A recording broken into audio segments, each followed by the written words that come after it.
Welcome back. My progression in my main has started to slow down a bit, and the need for bossing mules has become much more apparent. So that's in this episode. I hope you enjoy. Before the Maple Momentary event ended, I picked up some potential bossing mules. The Wind Archer, Bowmaster, Buccaneer, Shadower, and Demon Slayer.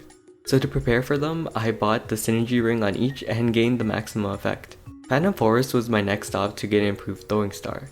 After a couple of days doing the dailies and collecting coins, I had enough to purchase the Balanced Fury, which gave 30 attack compared to my current 27.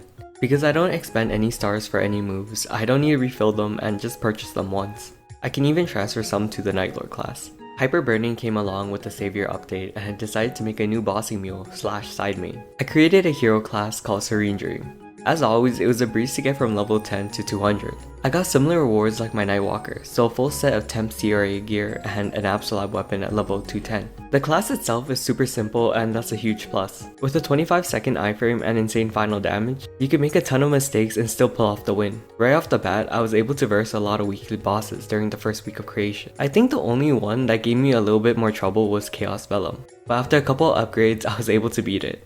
Being a warrior class, I still wanted a normal up jump, but because the class also had Flashblade, movement was way better.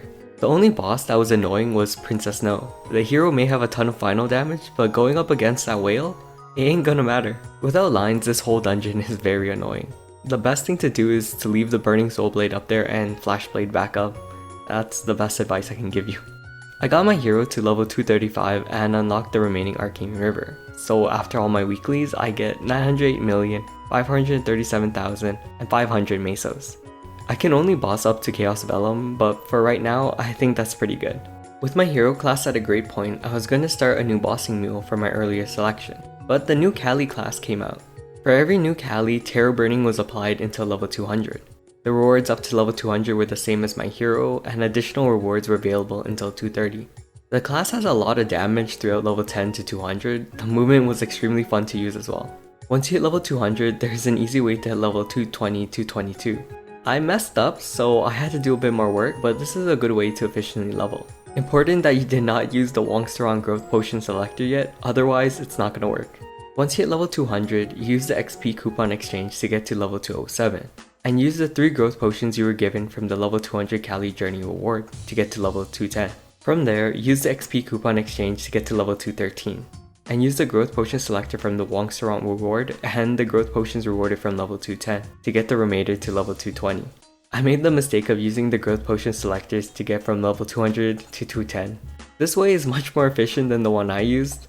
The last 2 growth potions can be gotten from the level 220 reward and can be used to get to level 222 if you want. Well, back to the class. Really great mobility and not bad at bossing.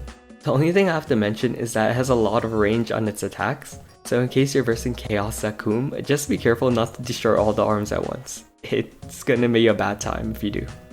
I probably wouldn't have picked this class as a bossing mule, but because it was a great opportunity to use a temporary CRA set and an Absolab weapon, I'll try to at least get them strong enough to solo all 4 doors of CRA. But for right now, the highest I can solo up to is normal Cygnus. And with all my weeklies done, I get 384,412,500 Mesos.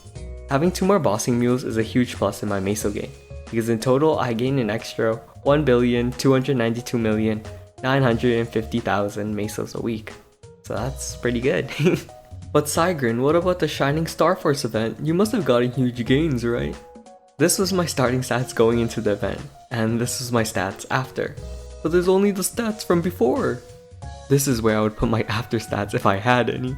I gained nothing and lost all my Mesos this event. I was looking forward to at least getting one of my CRA equips to 21 or 22 stars, but nope. After all my CRA gear blew up, I had to try my best to get them back to 17 stars, so I wouldn't lose anything. I didn't have enough to risk to try again, so we're just gonna move on now. I really hoped to get any improvement on my gear before versing Guardian Angel Slime. I didn't, but I still gave it a shot. The boss's moves were pretty straightforward, and I think the best positioning for me was being above the slime or another platform across from it. In case of the slime one-shotting me with a slam, I had to get used to blocking the doors because I would constantly shoot it up when I meant to shoot it down, but I got used to it. After that, the boss fight was pretty easy. It's a bit on the longer side, but it's to be expected when moving up the boss ladder. Eventually, I was able to beat the Guardian Angel slime, and it gives me the opportunity to get the Guardian Angel ring, so that's another equipment I'm looking forward to try getting. And that's the end of this episode. I got 2 new bossing mules, a new throwing star, and I was able to beat the Guardian Angel slime. I wish I could have done more to my main, but because of my luck in the Shining Starforce, I didn't gain anything. From here on out, I think my main's progression is going to be halted until the next Starforce event. I'm going to continue to make some new bossing mules and improve my current ones. I don't think I need to get any of them past CRA right now, because the Mesos up to CRA are just fine. Hopefully the next episode we have a couple more builds to use on my main, but until then, I hope to see you all in the next video. See ya!